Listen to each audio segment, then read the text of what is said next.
Hi, this is Christy with Guidepost to Wellness. I apologize for not having done my monthly update on my Get Moving, and there were a lot of things that were going on, so I apologize for that. So I'm going to do my update today, and I just wanted to welcome everybody that's new to the channel and welcome back anybody that was doing the challenge or has watched some of the other videos.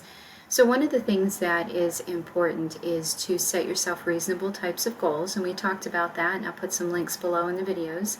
And we want to make sure that we're setting goals that are realistic, that are smart, the specific, measurable, attainable, realistic and time bound, and I've got a video link for that down below.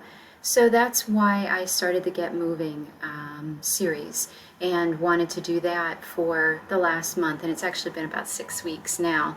And so one of the things that I was going to commit to doing is walking more, both getting up and moving during the day while I'm at work and at home, and just more sitting, because we talked about sitting is the new smoking and how detrimental it can be when we sit an average of 10 hours a day.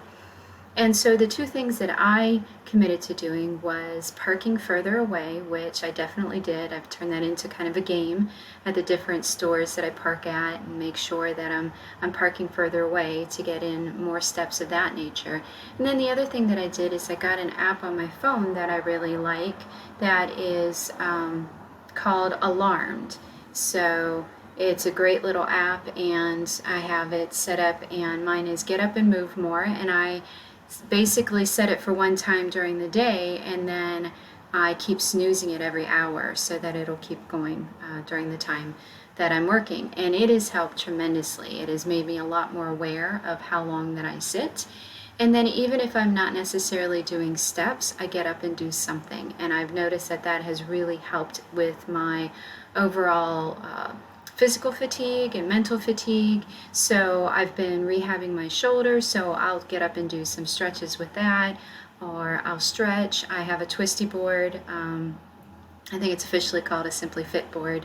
I'm going to do a video on that another time because I really enjoy it. It's a great tool, and I can do that while I'm at my desk, or if I'm working in the office, that's much easier to get out and actually do steps around the building when the weather's nice. So those are the things that I've committed to doing, and I've been doing those things for the last 6 weeks. Now that the weather is better, we've actually started going out and doing longer hikes too. And when I say weather is better, for me, that is not as hot and things of that nature. So we've been enjoying the fall colors by getting out and doing some walks, and that absolutely helps with doing the steps. So that's my quick update. I'd love to hear from anybody else that started that challenge to sit less, move more, to see how you were doing. What are the things that you're doing to move more? Are you doing things like I am, like getting up and stretching and doing some mini calisthenics or some exercises? Are you walking more? I'd love to hear how you're incorporating more movement into your day and how successful you've been with setting these goals. And I'm going to be recording another video shortly talking about 10,000 steps and basically upping the ante a little bit on how much walking to get ourselves toward working for in our daily activities. So more to come. I will do some of the other links below to the videos on habit formation, setting goals and intentions. I'll put the links for those down below. Take care. Be well.